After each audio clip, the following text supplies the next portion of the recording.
Bom, querem falar sobre o Palmeiras? Tá osso, hein? Pra nós aqui, o corintianos. Palmeiras conseguiu um resultado muito forte ontem. Eu achava que o Palmeiras ia ter dificuldades lá com o Barcelona. Teve dificuldades no começo do jogo, né? Mas depois construiu o resultado.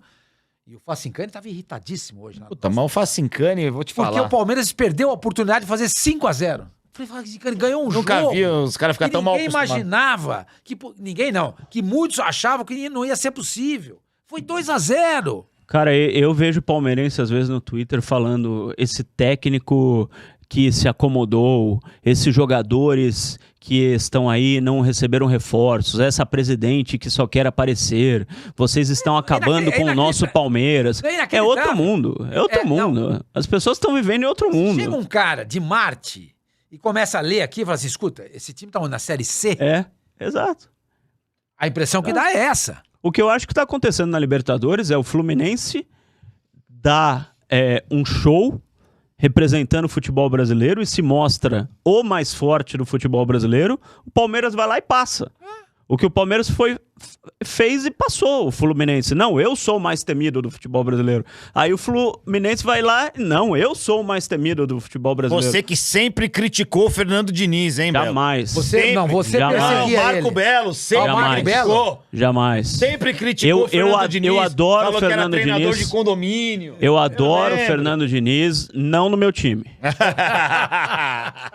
Agora, falando sério, você acha que ele evoluiu bastante? Tá pronto pra seleção brasileira? Ou é devaneio ainda achar que ele já pode pegar um cargo dessa envergadura, embora o Fluminense também seja uma baita bronca? Tá muito falando seleção brasileira, que as pessoas falam. Né? Cara, falando sério, esse papo de que ele evoluiu, porque ele ganhou um título, eu acho uma besteira danada. Mas acho que não é só o título. Ele evoluiu.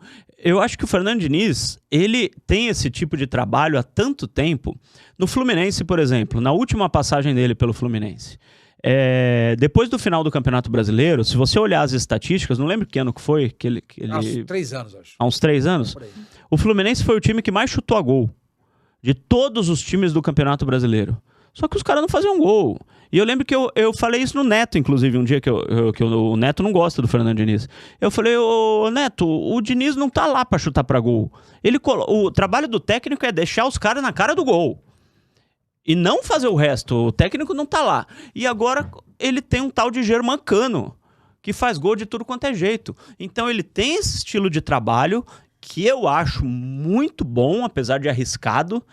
Que nem o Sampaoli, você sofre, né? Você toma 3, 4 gols, mas faz 5. É difícil você ser torcedor de um time treinado por esses caras. Mas não é que o trabalho dele evoluiu. Talvez tenha crescido, você tem razão. Mas agora tá todo mundo falando como se ele fosse outro treinador, porque ganhou o Campeonato do Rio de Janeiro. As pessoas mudam, o Belo. Você, por exemplo, hoje não é o mesmo repórter que chegou para cobrir o Santos. Sim. O Fernando Diniz hoje não é o mesmo treinador de 3 anos atrás do Fluminense. Ele deve ter aprendido com os erros que ele cometeu lá no passado, no São Paulo, no Santos, no Vasco. Mas o que estão falando é de 3 meses pra cá. De 3 meses o que estão falando é 3 meses pra cá, parece que ele evoluiu, que agora ele é o melhor treinador. Não, mas no Campeonato Brasileiro do ano passado já se falava da campanha do Fluminense. O Fluminense foi o 3º colocado no Campeonato Brasileiro. Sim. Já era uma grande campanha. Mas não tinha aquela pecha de que ele não ganhava nada? Sim, mas aí ele ganhou. Ele ganhou a Taça Guanabara e ganhou o Campeonato do Rio de Janeiro. Eu sempre fui muito crítico a ele, usando inclusive esse argumento, não adianta nada jogar bonito e não ganhar nada. Não adianta nada. Mas agora, além de estar jogando bonito, ele está ganhando. Eu escrevi um texto no meu blog, eu convido as pessoas para ler, ficou um texto bem bacana sobre... Qual o seu blog? blogdossormani.com, blogdossormani.com. E eu conto a história de como eu me tornei torcedor do Santos, entendeu? Isso aí eu vou levar pro Fluminense. Por exemplo, se eu fosse levar em consideração as minhas raízes, eu seria palmeirense. Se eu fosse levar em consideração meu pai, eu seria São Paulino. Se eu fosse levar em consideração meu avô materno, eu seria corintiano. Que é quem se deveria ter mas como eu, na época, eu assistia futebol e o meu pai nunca foi daqueles caras, não, meu filho vai ter que torcer pro time que eu torço. Não. Pô, eu tava vendo o Santos jogar, era prazeroso. Entendeu? E eu acho que isso me fez torcer pro Santos. E o que o Fluminense faz hoje é resgatar exatamente tudo aquilo. Sim. Entendeu? O ludopédio, a poesia, a imaginação. E o Fluminense, por exemplo, quando o Fluminense tá jogando, eu paro pra ver. Eu não paro pra ver o Palmeiras jogar. Eu não paro. Não paro. Embora o Palmeiras seja um time ótimo. Ontem eu assisti o jogo do Palmeiras olhando pro celular, fazendo outras coisas ao mesmo tempo. Eu não consigo ver. Não me dá prazer ver o Palmeiras jogar. Nenhum. Embora seja um time muito vencedor. Não me dá prazer. O Fluminense me dá prazer. É legal ver o Fluminense jogar. É bacana. E as vitórias do Fluminense, elas significam vitórias no futebol. Quando o Vitor Pereira ganhou o primeiro jogo do Fernando Diniz na final da Taça Guanabara, do Campeonato do Rio de Janeiro, eu postei no meu Twitter e escrevi um texto. A vitória do Vitor Pereira e do Flamengo nesse primeiro jogo é a derrota no futebol. Esses caras não têm ideia. Eles não têm nada. Você entendeu? Então eu torço muito para que dê certo. E mais é que eu acho que a seleção brasileira se classifica de costas pra Copa do Mundo. Jogar todo mundo ninguém vai olhar pra frente, só de costas. São 10 e vão 6. 6. Então deixa lá o Ramon, quem quiser, a Ramona, quem que você quiser. Deixa o Fernando Diniz no Fluminense pra gente ver até onde ele vai chegar.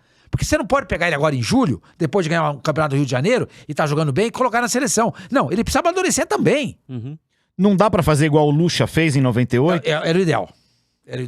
Ele não precisa sair do Fluminense pra ser técnico da seleção brasileira. Mas eu acho assim, o jeito de jogar do Fluminense precisa de muito treino. Muito treino. Você pega um cara do time adversário... Faz sentido. Você pega um cara do time adversário, tem 5 caras do Fluminense em cima. Você pega outro cara, tem 5 caras em cima. O Mano Menezes uma vez me falou... Em 3, 4 dias? Aprende. Numa seleção, pra fazer isso. O Mano Menezes uma vez, a gente tava conversando sobre futebol e chegou o assunto da laranja mecânica, né, da Holanda. E o Mano falou o seguinte, a laranja mecânica só funcionou porque existiam 11 jogadores extremamente inteligentes. Que você falava A, eles sabiam pra onde eles iam. Você falava B, eles sabiam que eles tinham que mudar. C, eles sabiam. E no futebol brasileiro não dá pra fazer isso. Você sabe como é que foi falou? Mas era a base dos 2 times da Holanda também, né? Era o Ajax e o PSV. Mas o falar Fernando Diniz, com 3 dias pra trabalhar na seleção, vai conseguir fazer isso? Escuta, vocês viram a entrevista? Isso aí, vocês devem achar isso aí. O Cruyff contou que aquele time foi montado na Copa do Mundo. Não jogado daquele jeito. Foi montado na Copa do Mundo. Uma semana antes da Copa.